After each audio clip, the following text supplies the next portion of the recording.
और समय, तब जाके कोई एक्सपेरिमेंट पूरा होता है। पता नहीं आप लोग, मैं ज्यादातर राजनीतिक लोगों के बारे में बात नहीं करता, और क्योंकि पॉलिटिशियन मेरी निगाह में सबसे निकृष्ट जाति है, इसलिए कल एक लेक्चर हुआ है, उसको प्राइम मिनिस्टर ने एड्रेस किया है। आपने कितनों ने सुना है मैं नहीं जानता, क्योंकि आपकी बात का जवाब मैं इससे शॉर्टेस्ट टर्म में नहीं दे सकता।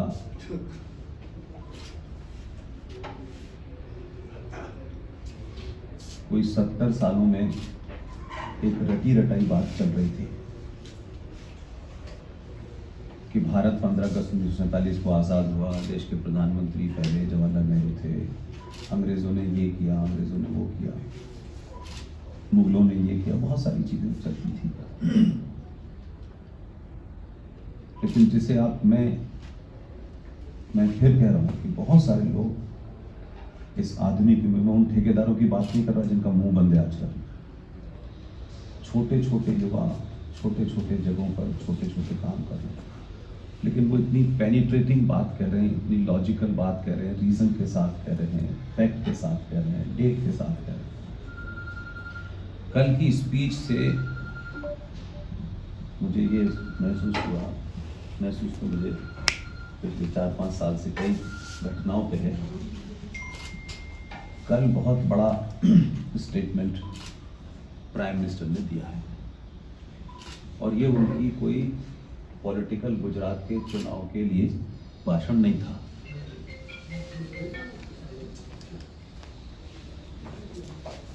आसाम जैसे एक स्टेट में हम में से किसी ने कभी नहीं पढ़ा कि औरंगजेब को वहाँ कितना मारा गया और पीट के वहाँ से भगा दिया गया। उस युद्ध की कभी चर्चा नहीं होती हमारे, क्योंकि हम सब लोग हिंदी भाषी लोग जो हैं वो अकबर, बाबर, प्लासी की लड़ाई, ये लड़ाई, वो लड़ाई, बस खत्म। और हमारे लिए भारत बहुत सारे लोगों के लिए हिंदी भाषी प्रदेश के अलावा था ही नहीं। उस मौके पर प्राइम मिनिस्टर ने एक बड़ी लंबी कल स्पीच दी है। उस स्पीच में ये मेरे लिए मतलब खुशी की बात है कि शब्दों का चयन अवॉइड करते करते भी प्रधानमंत्री ने बहुत कुछ शब्दों को रिपीट कर दिया, क्योंकि वो प्रधानमंत्री है, उनकी मर्यादा है इसलिए। लेकिन उसका मतलब, उसका अर्थ और उसमें से कुछ शब्द चुने उन्होंने और बोला। हमने तो नहीं सुना पिछले इतने लंबे कालखंड में, 22 साल हम जर्नलिस्ट भी रहे, दिल्ली में रहे, सत्ताओं को बहुत पास से देखा, और 2012 से ये हमने शुरू किया। जो बात आपने कही है, 700 साल के बाद आप कौन हैं, हम कौन हैं, इसका एहसास आपको शायद अब 1% हुआ है।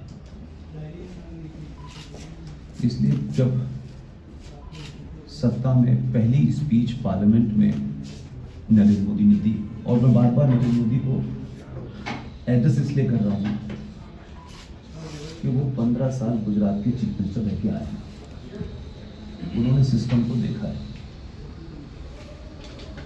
दो स्पीच की आप कल्पना करें कि ये शब्द सुनने के लिए या ये बात सुनने के लिए हजारों करोड़ों सनातनी हिंदू, उनके मन में तो होता था, लेकिन जो चुन के जाता था वो कुछ और ही बोलते थे। तो पहली बात तो यह है कि जो आदमी साइकिल चला रहा है, जो ट्रक चला रहा है, और जो दुनिया का सबसे धनाढ्य आदमी है, उन तीनों के मन की बात को एक ही समय में वो बोल रहा है। पार्लियामेंट, आप कुछ बोले? पक्का। पहली स्पीच को याद करें, और उस स्पीच में एक छोटी सी कहानी थी क्योंकि संवैधानिक पद जो है ना, उसकी बड़ी मर्यादाएं होती हैं। उसमें आदमी के मन में बहुत गुस्सा भी होता है, तब भी वो उसको संतुलित करके बोलने की कोशिश करता है। जैसे जैसे भारत राष्ट्र में अलग अलग जगह छोटे छोटे लोग काम कर रहे हैं और वो चेतना जैसे जैसे जग रही है, 2014 के से लेकर के 2022 के इस दौर में सत्ता की भाषा बदल रही है, जो सबसे बड़ी चीज है। क्योंकि हम सनातनी हिंदू सिर्फ हमारी जिंदगी इसी पे अटकी हुई थी,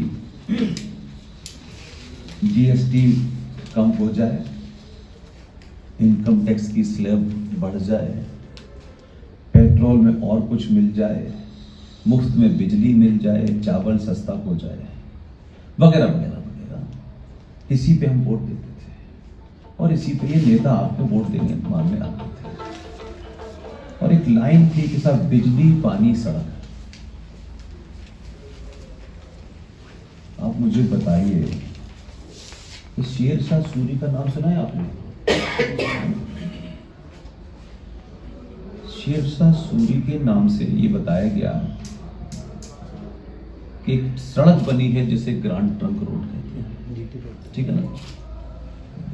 अब क्योंकि हमने यही पढ़ाया, यही किताबों में लिखवाया गया, जो नेहरू जी के अपॉइंट किए हुए लोग थे, शेरशाह सूरी का पूरा राजा का कालखंड 5 साल का है, और उसने 5 साल में कौन सी आधुनिक मशीनों का इस्तेमाल किया कि 5 साल में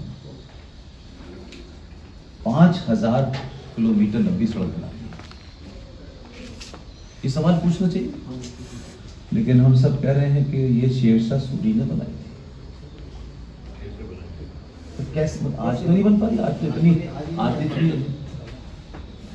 तो ये रटे रटाई नैरेटिव आपके शत्रु ने बनाए, और क्योंकि आप के मन में, आपके उसमें देश तो था, राष्ट्र नहीं था, इसलिए आपने भी उसी पर ताली बजाई और वो आगे चला गया।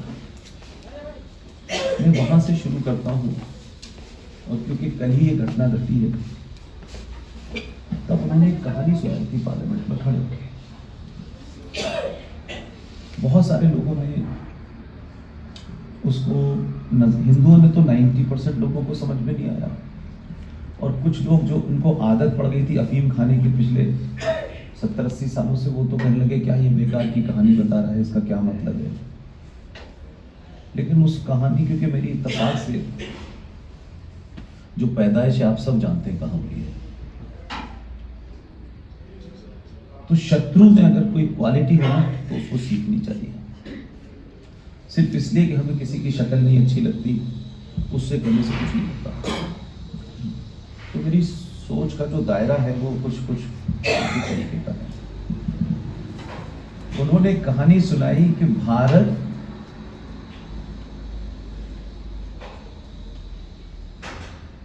एक लंबे कालखंड के बाद अपनी उस जो परावैभव था आपका, जो आपकी शान थी, उसकी तरफ लौटने की कोशिश कर रहा है। और एक लाइन जो बोली जिससे इस देश के मुसलमानों को बड़ी प्रॉब्लम हुई, और आपने भी ये नहीं सोचा कि आखिर प्रधानमंत्री ने तो कोई ऐसी बात नहीं कही, लेकिन इन्हें दिक्कत क्यों हुई। बड़े बड़े इंटेलेक्चुअल जो पार्लियामेंट में बैठे थे, पार्लियामेंट के बाहर थे, उसमें उन्होंने कहा कि भारत पिछले 700 साल की गुलामी से बाहर निकला। अब अगर सामान्यतः ये बात बोल दो तो लोग सुन के आगे बढ़ जाएंगे, ठीक। लेकिन पार्लियामेंट के अंदर मुसलमानों ने और पार्लियामेंट के बाहर इस पे तीखी प्रतिक्रिया थी। तब भी शायद 5% हिंदू समझ पाए कि मोदी ने क्या कहा। जब उन्होंने 700 साल कहा तो इस देश में जो लोग औरंगजेब को अपना बाप मानते हैं, उनको ये दिक्कत हुई कि औरंगजेब के दौर को भी इन्होंने गुलामी में गिन लिया, क्योंकि हम तो गुलामी सिर्फ अंग्रेजों की मानते हैं। You got my point? तब लोगों को लगा कि भाई साहब पहली बार ये जो मुगलों के वंशज जो घूम रहे हैं, छोटे भाई का पजामा बड़े भाई का कुर्ता पहने, तो उन्होंने कहा भाई ये भी वही हैं, यही औरंगजेब की मजार के लिए जान दे रहे हैं। तब लोगों को लगा कि पहली बार इसने कहा कि ये मुगल जो थे, ये तुर्क जो थे, यहाँ आए थे, लुटेरे थे। तो आप उस कहानी को याद रखें। पहली स्पीच है पार्लियामेंट की, निकाल के देखिएगा। उसने अपना एजेंडा उसी वक्त क्लियर कर दिया। लेकिन हिंदू 7 साल से बार बार कह रहा है पेट्रोल के दाम बढ़े हुए हैं यार, क्या है यार। पेट्रोल और चावल के दाम पे जो राष्ट्र जीता है, फिर उसे राष्ट्र नहीं कहना चाहिए, भिखारी कहना चाहिए।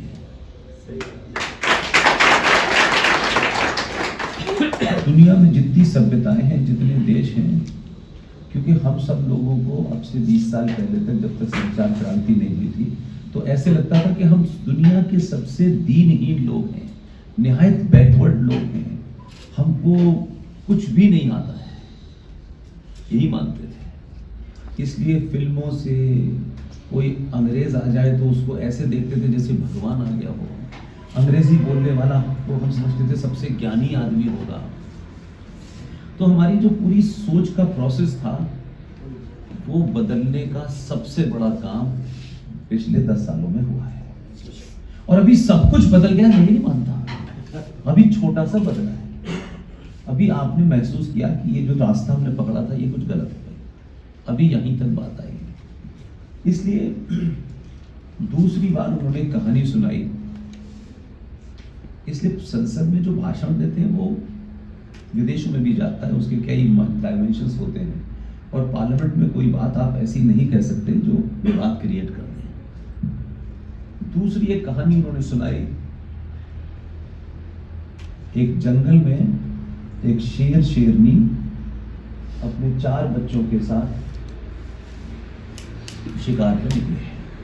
अब आपको लगेगा कि देश का प्रधान, अच्छा वैसे बहुत सारे ज्ञानी जो थे जिन्हें आदत पड़ गई थी ना सुनने की कुछ कुछ और दूसरी कहानियां, तो वो ऐसे लगते थे क्या ही पागलपनी की, तो उसे वैसे ही मानते थे गंवार है, क्योंकि इसे कुछ आता वाता नहीं। क्योंकि उनके लिए सुबह से शाम तक अंग्रेजी में झूठ बोलना, अंग्रेजी में चोरी करना, अंग्रेजी में मर्डर कर देना, सब कुछ जायज लगता था। हिंदी वाला अगर ये बोलेगा तो ये बैकवर्ड आदमी है। उन्होंने कहा कि एक शेर शेरनी जंगल में 4 बच्चों के साथ जा रहे थे। तो शेर शेरनी को कहीं रास्ते में कोई शिकार नजर आया। तो शेर की प्रवृत्ति में ऑलमोस्ट लाइन बाय लाइन सुना रहा हूं, फिर आपका जो मतलब लेके निकालिएगा कि इसको मैं अपनी स्पीच में 20 बार बोल चुका हूं। उन्होंने कहा कि वो शेर शेरनी को जैसी शिकार नजर आया तो दोनों झपटे शिकार की तरफ, और शिकार करने के चक्कर में काफी आगे निकल गए। और उनके 4 बच्चों में से 3 बच्चे शेर शेरनी के पीछे पीछे भागे, एक बच्चा और पीछे रह गया। वो शिकार करते करते आगे चले गए और शिकार करके आगे बढ़ गए। वो 3 बच्चे शेर शेरनी के साथ थे। वो अपने जब जंगल में पहुंचे तो देखा कि उनका एक बच्चा जो है वो पीछे रह गया। एक लंबा कालखंड हो गया। देखिए इस कहानी को बनाने के लिए कितना समय लगा। उन्होंने कहा एक लंबा कालखंड हो गया। वो शेर शेरनी अपने चौथे बच्चे को याद करते रहे और वो उनको बड़ा दुख हुआ कि हमारा एक बच्चा कहाँ रह गया। फिर कई साल के बाद शेर शेरनी दोबारा बाहर आए जंगल से, तो उन्होंने देखा कि भेड़ों का एक झुंड जा रहा है और उस भेड़ों के झुंड में शेरनी ने कहा कि ये जो इसमें एक बच्चा है ये कुछ हमारा जैसा लग रहा है। फिर शेरनी उस बच्चे के पास गई। उस बच्चे ने शेरनी से बातें नहीं की। उसने सोचा शायद ये मेरा बच्चा है, मुझे पहचान लेगा। तो शेरनी ने उससे कहा तू मेरा बच्चा है। तो शेरनी पे वो चिल्लाने लगा मैं तेरा बच्चा नहीं। और अब वो बेचारी बड़ी दुखी हुई। वो लगातार कहती रही उससे कि देख तेरी शक्ल मेरी शक्ल एक है। फिर शेरनी दुखी हुई लेकिन वो प्रयास करती रही और फिर वो उस बच्चे को एक पोखर के पास ले गई और फिर उसने कहा कि देख मेरा चेहरा तेरा चेहरा एक सा है। और फिर शेरनी और उसके बच्चे ने एक साथ देखा तो उस बच्चे को लगा के, अरे ये तो बात सही कह रही है। और जब जैसे उसको लगा कि मेरा चेहरा है, तो उसने बहुत जोर से दहाड़ मारी और बोला कि हाँ। अब इस कहानी में मैंने 2 लाइन ऐड कर दी जो हमारे साथियों को सुन लेना चाहिए। फिर उसने शेरनी से कहा कि मैं भेड़ नहीं हूं, मैं शेर का बच्चा हूं। तब मैंने उसमें सिर्फ इतनी ऐड किया, तब उस शेर के बच्चे को पता चला कि वो सनातनी है, सेकुलर नहीं है।